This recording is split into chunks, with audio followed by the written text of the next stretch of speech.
David, thank you so much for joining me today. You're a super busy guy.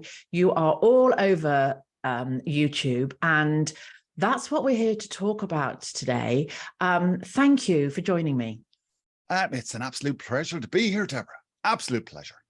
So we are already hearing your gorgeous accent. Tell me a little bit, where are you from? What's your background? Like, let's find out a little bit about you before we get stuck into YouTube. Yeah, so I'm from a little place called Wexford, which is in the sunny southeast of Ireland. If you know Dublin, if you don't know Ireland, but you know Dublin is, I'm 70 miles literally directly south. So that's where I'm from. And how did you find yourself being a YouTube highly sought after coach? Oh, good Lord. Origin story. Okay, so back in the day, back in 2012, up to 2012, I was making basically high-end membership sites. So anyone who had Infusionsoft, back then it's called Keep today, if anyone who had Infusionsoft and they were looking for a membership site, I was the guy who did it. So like any service operator, you spend time selling, then you spend the time servicing those clients. And of course, you're rarely bringing anybody new in the pipeline. So I was doing that, the typical cycle. And at the end of 2012, I had 2 clients finish up and nothing in the pipeline. So no sales, no prospects, no nothing. And at the time, my then girlfriend, who then became my wife, she was working in the fashion industry and was out of work as well. There was no work at the time in the fashion industry. So in the household, 2 unemployed people, Christmas is coming up, New Year's coming up, all the bills are still coming in despite no money appearing in our bank accounts. So as you can expect, things weren't going great emotionally or mentally for me at that time. And I was on a bit of a downward spiral. Big getting depressed, like how could it be so stupid? I knew what the pitfalls of being a service operator is, all of these things. I knew all of the things, but I still didn't do anything about them. So early in January 2013, I was in bed and I was on my phone and I was getting towards the very end of Facebook. I nearly completed Facebook in a day. And I wasn't in a great place. So Lena came in and said, look, I know what you're like. Get out of your head, go for a run. It'll clear your mind. It'll help you a lot. So I did. Put on my training running gear, went outside. And as the miles clocked up and the endorphins kicked in, instead of asking the question, like, how could he be so stupid? How could I let this happen? I asked better questions. So I said, well, how can I get more clients? What can I do? And as I ran for another ran a bit further, I asked an even better question with more endorphins. I asked myself, what did I do before that brought in clients? And it was at that moment that it's like the heavens opened up, God's finger came down, tapped me on the head, and I went, YouTube. I'd realized I'd put up 4 videos on YouTube and they brought in 4 clients, about 10 grand's worth of business. So I thought, holy crap, I've got to do this YouTube thing. So with that, quickly turned around, ran straight home, went in the door and says, honey, I got to do this YouTube thing. I know exactly what I need to do. So that was February, beginning of February. And I knew I couldn't talk about membership sites or product launches because that's what I was doing. I would have about 10 or 15 videos and then it was stuck. I couldn't create any more content. So I decided I'll do this YouTube thing. Like there's only a few people out there talking about it. There's only 3 people at the time talking about how to YouTube. So I said, I'll do this YouTube thing, put up a video every single Tuesday, nonstop, and just keep going and build a platform from there. So on February 18th, 2013, I uploaded my first how to YouTube video. And I got 1,000 views in the first day. I got 75 new subscribers. And from that moment, I got to 10,000 subscribers in 10 months and over 100,000 subscribers in just over 3 years. So that was the beginning of my journey on YouTube. Wow. Wow. And I love the fact that that all came about from asking yourself more relevant, powerful questions. A high quality question.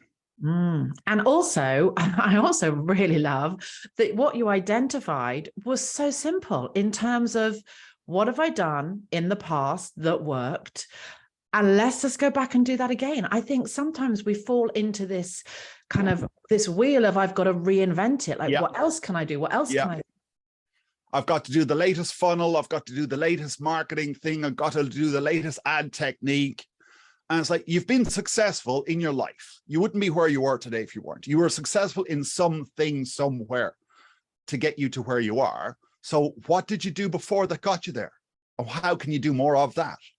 Yeah, totally. And for my listeners who are obviously all dance studio owners, you know, I do teach them to use a multi-layered approach to marketing. But even within that multi-layered approach, what things have worked, what things haven't worked. And the thing I love about YouTube and video is, for me personally, when I was a studio owner, the things that really, really worked were face-to-face events. Yeah. Now, obviously, YouTube isn't a face-to-face event, but it's as close as we're going to get, isn't it? You still have that very visual interaction.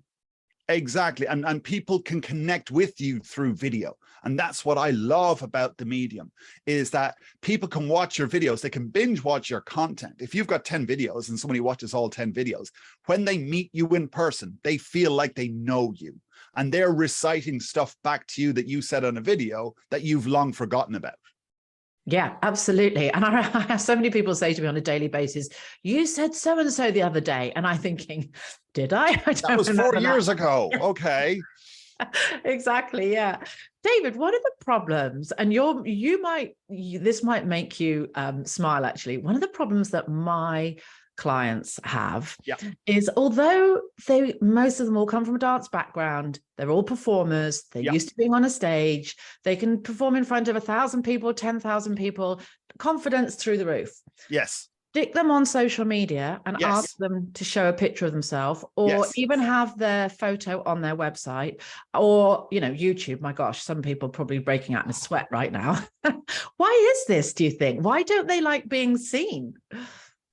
Because the medium is different from what they're used to. As you've mentioned, like, if you put them on stage, if you put them in the Royal Albert Hall, like, for some people, it's going to be a challenge. Like, 1,000 people mightn't be a problem. But if you put them in front of 10,000 people, it's like, oh my God, but they'll still do it.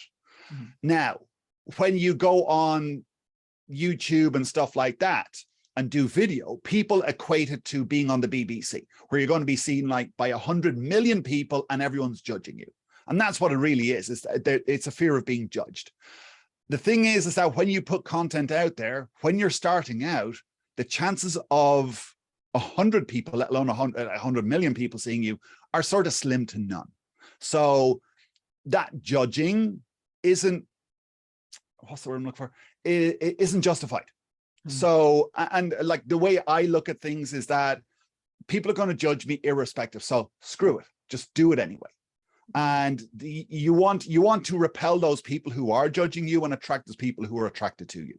And that's why I just keep going, irrespective of what people are thinking about me, good, bad, or indifferent. It's like, I have my goal and I just go out and I focus on that goal. I don't get emotional when it goes bad, and I don't get emotional when it goes good. I just go, right, we're cracking on here, let's go on. So it's a fear of being judged is the main reason for people being afraid to do stuff. Yeah. And I always say to people when they say this to me, you know, what is more important to you?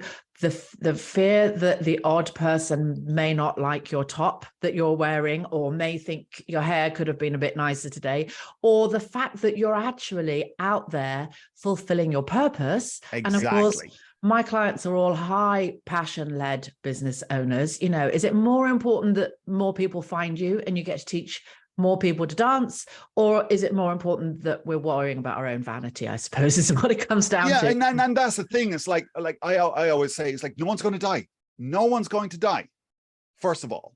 Then it's like, as you mentioned, what's more important is that one person that you could inspire to become a world-known, world-class dancer that everyone knows, and you're the person who is the catalyst to make that happen. And David, why do you think it's so important that we have ourselves out there rather than just using our logo or our teachers or our students. Like, why they just want to go and run and hide behind their dance? Of course they do. Can I get someone else to do it for me? Yeah.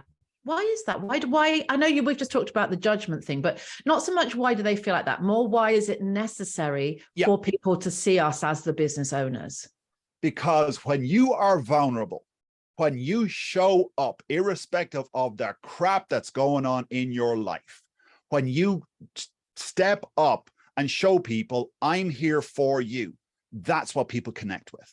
And I think making content relatable, making sure that people really get to know you on a not necessarily a personal basis, because we don't have to share our deepest, darkest thoughts, but they need to like you as a person to buy into your school, don't they? Yeah, and the thing is, like, what a lot of people not forget, but they gloss over is like, it actually is about getting to know you on a personal level. Like, what are you passionate about outside of dance? What are you passionate about?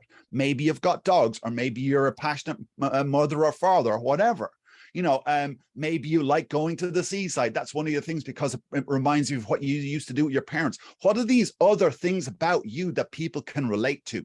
And the other very important thing that you need to get across is your values. Otherwise, it's all very lovely sharing yourself with the world, but at some point people are going to get bored with you.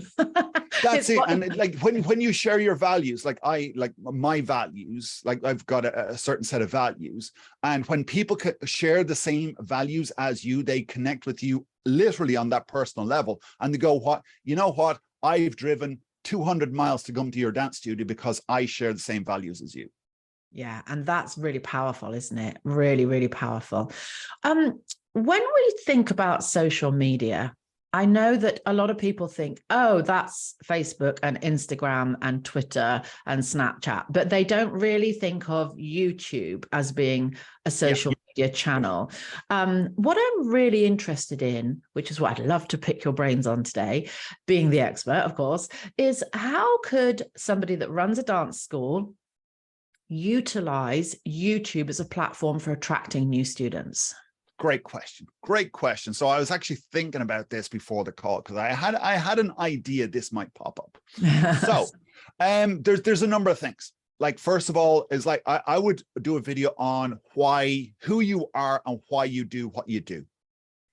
Again, talk about your values, talk about what you're passionate about, and not just dancing, but the things around that, like why you got into dancing, why you feel it's important to share this passion with the world.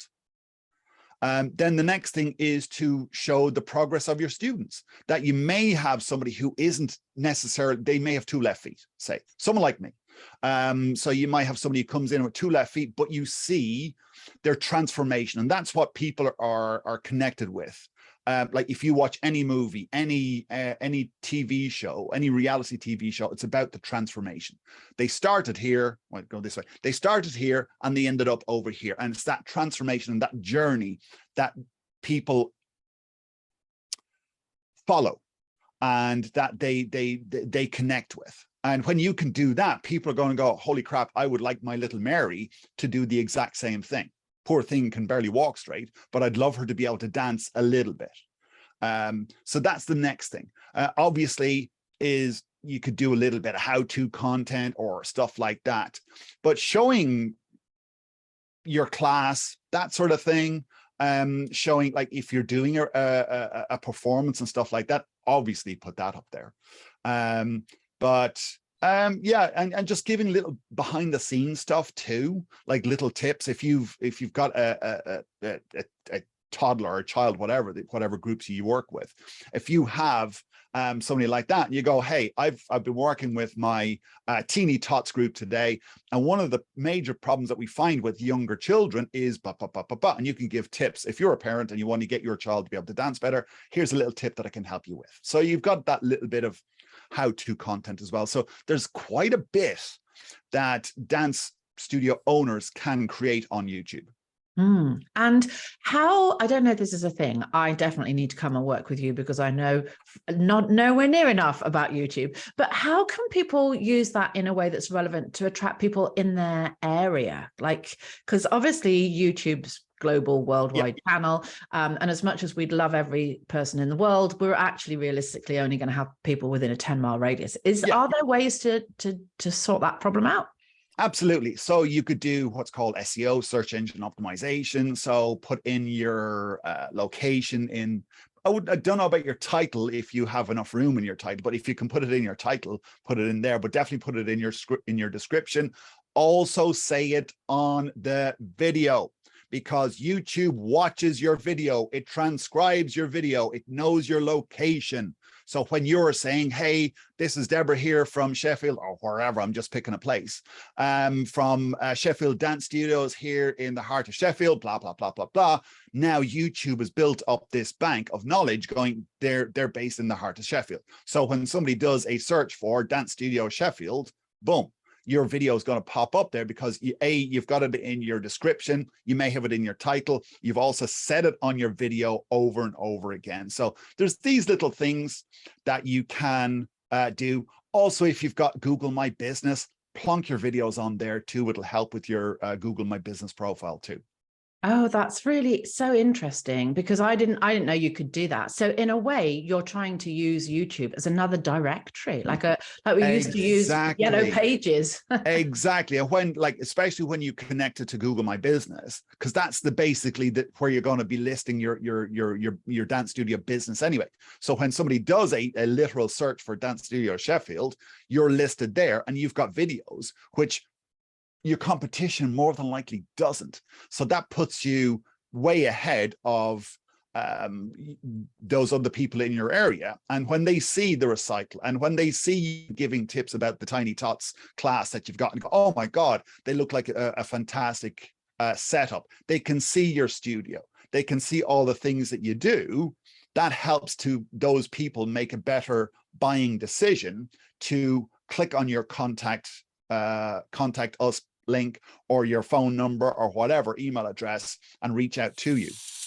So I thought I would just share with you guys today the planners that I have produced for dance school owners, because these are flying out of Amazon like hotcakes. And if you don't have yours yet, then all you have to do is pop to Amazon and type into the search Deborah Laws, and all 3 books will come up. So the ultimate dance business planner I designed for you so that you had a little bit of a Deborah on your desktop. The planners are full of business training, tips, motivational quotes, things to do at the start of the month, things to do at the end of the month, ways in which you can plan out your marketing and your retention, and they are selling all over the world. So go to Amazon, grab your #1 best-selling Ultimate Dance Business Planner and enjoy mapping out the growth for your studio.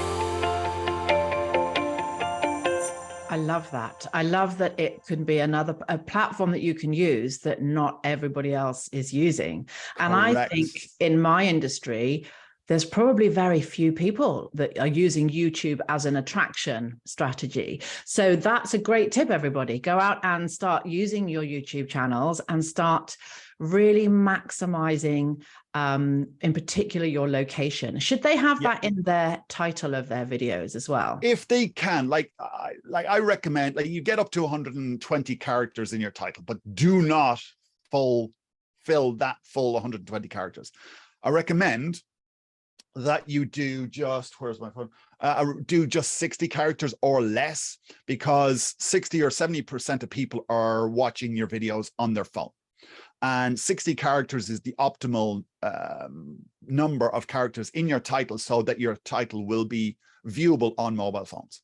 So get your copywriting chops on and keep your title nice and succinct. It'll also help people make a better decision to click and watch your video as well. But if you can fit your location in your title, then great. If not, you can actually put the location, you can put the location on your video, and then that location will appear above your title of the video. Amazing. There's so many little things that you need to know. Little tweaks.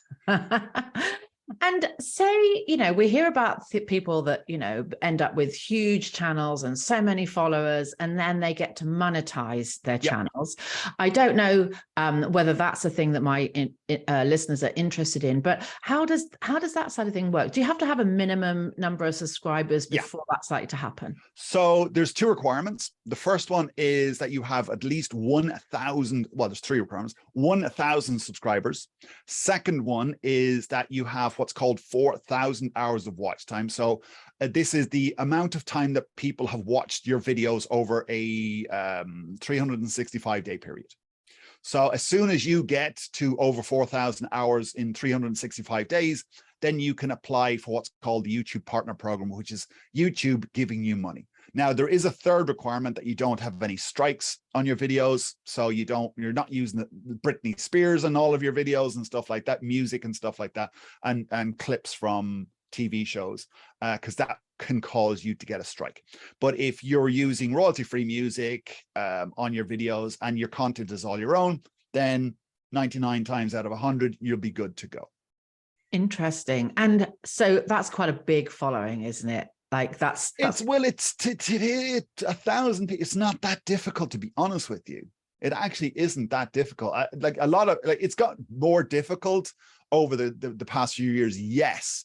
But if you come in with a mindset that, oh my God, I've got to get 1,000 subscribers. Oh my God, it's so difficult. Then obviously you're going to fulfill that particular prophecy. But if you want to reach, say, 100,000 people with your stuff, and there's no reason why you shouldn't, no matter where you are, and you might have only a small dance studio, but that doesn't mean to say that you couldn't affect and you couldn't touch 100,000 people worldwide. If you come in with that mindset and focus on that, then 1,000 is absolutely nothing.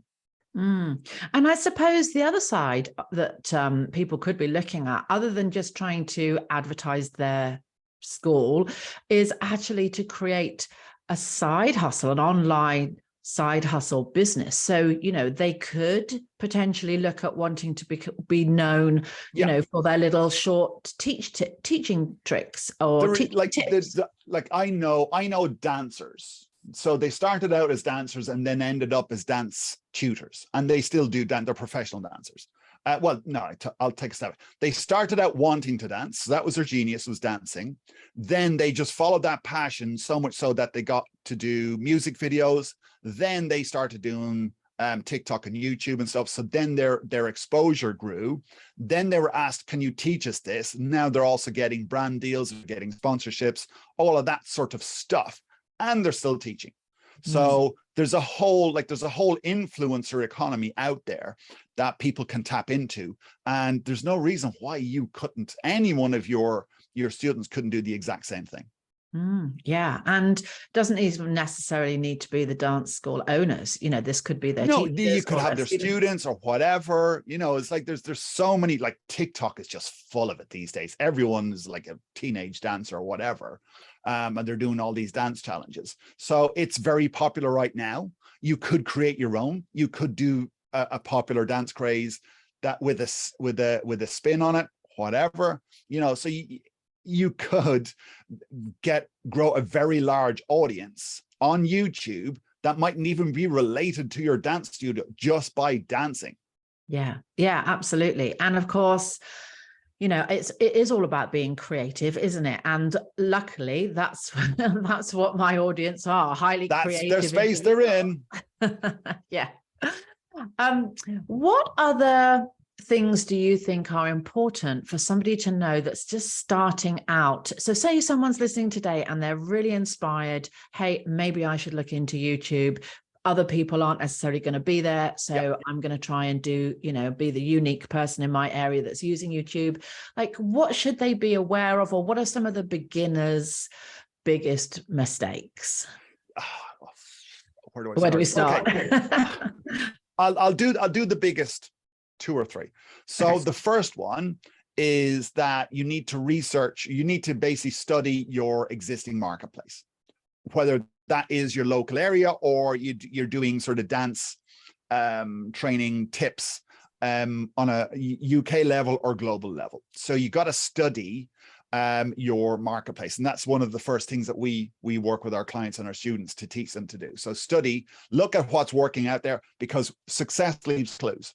So if you are able to tap into something that's working right now or been working for a while, not necessarily trending, because they come and go. But if you can tap into something that is evergreen in your space, then that's the first thing to do, is look at what's working right now in your space that you can take and make your own, and then apply that to your content. Second thing to do is then look at what's worked when you've taken that content and you've created stuff and you put stuff up there, you've tested, okay, I'm going to do this type of video, this type of video, this type of video, this type of video, seeing which one of those work. So we call that the evaluate phase. So you evaluate what's working, you evaluate what to do with that content. And that's the next part, which is then to adjust. So you look at, what do I need to do? What's working over here? What's not working over there? What do I need to do with my titles, my descriptions, stuff like that? And move forward so that you create better content on your channel and grow even faster. Amazing. And of course, come and find you so that you can help them with all of that. There is that, yes. That'll fast track a lot. And actually, in all seriousness, David, what sort of thing do you actually do? Do you have courses? Do you have a membership? Do you work one-to-one? How can people work with you if they choose to? Yeah, so great question. So we have both a done with you group coaching, and we also have a one-to-one program as well. So with our group coaching, it's a 12-week program where we walk you through, basically, like it describes, like how to study your marketplace and your niche, evaluate and adjust from there. But it's also what content is working, what thumbnails are working in your niche, how to title your videos properly, how to structure your videos so that you keep your audience all the way to the end of your video and get them onto another video, because you can always get somebody onto one video and they can click off very, very quickly. Lots of people do that every single day, but getting people to click on your video, stay with you all the way to the end, then that's the difficult bit. And that's what we help people to do, so that you're growing your audience. Because what we find is, like, there's so many in what I call invisible experts out there. They've got great knowledge. They've got great stuff they can teach. They've got great things they can inspire the world with, but no one knows who they are. And when you're in that position, there's nothing more soul sucking than you're doing great content, you've got this passion and you want to help the world, for want of a better word, but no one's seeing your stuff, and no one is getting your passion. So that's what we basically help them to do over 12 weeks. And we do a weekly call as well. So it's as I said, it's a done with you, so that you get to ask me questions directly about your content, and I look at your titles, thumbnails, descriptions, all that sort of stuff over that 12-week period. Fantastic. This has been so insightful. Thank you so much. What's coming up for David? What have you got in your future? Now, oh my goodness me. Now, there is a question. There is quite a lot coming up, because I've had a recent life experience that for those who don't know who I am, my wife passed away just over a year ago. And because of that, I've, like a lot of people in this situation, have reassessed what I'm on this planet to do. So I've realized in the last 12 months exactly what my life mission is. And one of those things is to inspire the world, to help more people. And this business that I've got now is part of that mission. So I want to help more and more business owners to create great content that helps more people in the world, and they go and inspire more people, because the more people I can help and inspire, the more people that they can help and inspire. So it has a beautiful ripple effect. So that's one thing I'm on. That's one of my missions. And then I've got two other ones that are even bigger, but they stem from that. It's basically helping and inspiring the world. Wow, how exciting. Well, we can't wait to find out what those things actually look like in terms of what you're going to deliver. And, it's really interesting because when I ask people about their passion and their purpose and what they're here for, you always expect that you're going to get obviously a very unique, very different, authentic reply from everyone. But actually, what I have assessed and realized is that we all have the exact same mission, which is to serve others with love. Yeah, absolutely. Absolutely. And love is the top value that we have. I personally have, and our business has. Like, love and gratitude are the top two values we have in this business. And that's one thing that, excuse me. Yeah, it's a big one, isn't it? Especially with things being, very well, fresh. with when my wife was sick before she passed, this was one of the things, or those two things were the thing that we focused on every day with Lena, my wife. Even when she was like, "I'm so sorry to put you through this," I said, "Honey, we don't do sorry here." I said, "We do love and gratitude. So what do we say?" And she would go, "Thank you, I love you." And I said, "Yes. And thank you, I love you too." Because no matter what situation we're in, there's something to be learned from that. So I always like that's what we do here. It's like, we love what we do, we love who we work with. And when those go out of a line, that's when we have to ask the question, do we want to continue doing this? And then we're always thankful for the lessons that we learned. The crap, when we go through crap, the universe is giving you a message. You need to learn something here. So I take a step back and go, what do I need to learn from this particular situation, good, bad, or indifferent? And so that's why the top two values in my life and in my business is love and gratitude. And I love how this suddenly pivoted into a conversation about love, because at the end of the day, everything comes back to that. Like, it does. Our willingness to learn to forgive comes from being more loving. Our willingness to want to serve the world more comes from wanting to love and serve the world. Like, it all comes back to that, doesn't it? Exactly. And that's my second mission, is to help the world unlock the love that they have within themselves. Because we're saying, there's a lot of people go, "Oh, we need more love in the world." We don't need any more love in the world, because love already exists. It's just locked up inside of us. And that's what happened to me. Like, for years, like I'm talking decades, like the love that I have today was locked up inside of me. It just wasn't able to come out until Lena, my wife, got the key, turned it, opened that lock, and released it. And everyone's the exact same. You don't need to find love. Love is within you already. You just need to unlock it. Oh, so beautiful, David. I love that she unlocked that for you, the gift that she left for you. Beautiful. Let's talk about some really menial, unimportant things now, which feel completely out of place. Yes. But we'll still talk about them anyway. Sharp pivot. My quick, sharp pivot, my quick fire questions that I love to end every podcast on. And the first one is, what flavor ice cream do you love the most? Oh, that is a good question. I do like a strawberry or a raspberry ripple. A strawberry or raspberry ripple. Okay, that's the one that's really unimportant. This one I love more. I think I should make a list of these. What is your favorite mountain view? That is a good question. The question would be, do I have a favorite mountain view? Like, is the question, what's my favorite mountain to look at, or what's my favorite mountain to look from? Oh, let's go with from. Oh, then what mountains have I been to? I have been to the Rockies, I've been to the Alps. So which one of those two would it be? Good question. I think the Rockies. Denver, exactly. Yes, the Rockies. Yes. Mountain view from the Rockies. That's probably the better one. Okay, cool. And if you were to go back in history and spend 15 minutes with somebody that's no longer here, who might that be? And I think I might already know the answer. Two people. Okay. Bruce Lee or Muhammad Ali. Oh, interesting. Somebody else said Bruce Lee the other day. Both of them obviously from a similar ilk. What fascinates you about both of those people? Mindset. Mindset and athletic ability. But mindset's a bigger one. Yeah, Fascinating. And what about someone that's still alive now? Anyone at all? Who would you love to spend 15 minutes with? Oh, you've got your I could say Richard Branson and blah blah blah, any sort of billionaire, but I would say, who would I like to spend time with?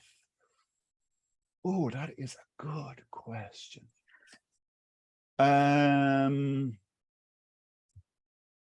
I would probably say Mark Cuban. I know he falls into the sort of billionaire category, but yeah, Mark Cuban, again, it's the mindset thing. Like, what does he think about and how does he see things? Yeah. Because at the end of the day, we can go out and source knowledge, can't we? But if we don't have the mindset, we can't do anything with that knowledge. Exactly. If everybody, I love, like, if knowledge was the thing to help the world, like everyone would have six-pack abs and fucking have an IQ of 2 million. You know, the internet has every bit of information you're needing right now, but it's how do you find it? Like, it's like mindset is the key thing that's holding people back from achieving what they want to do. Or helps them be incredibly successful in what they do. Exactly. Like, I love to fail quickly, and it's your mindset that helps you do that. Like we talked at the beginning of the show, it's like, you know, people judging you for doing stuff. If you don't care about being judged, you will achieve so much more. Especially if it comes from love. When it is your passion and you love to do it and you want to share that love with people. Abso-fucking-lutely.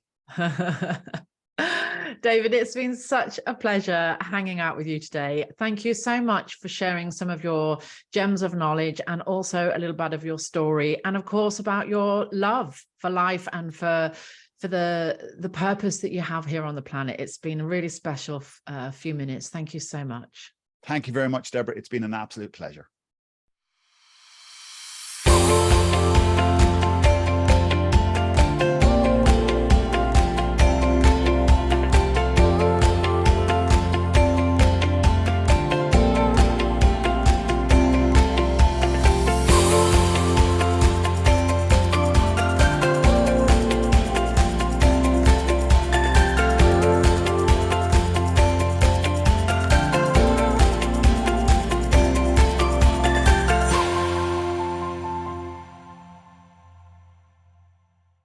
Are you looking to get precious time back in your life so you can make more time doing the things you love?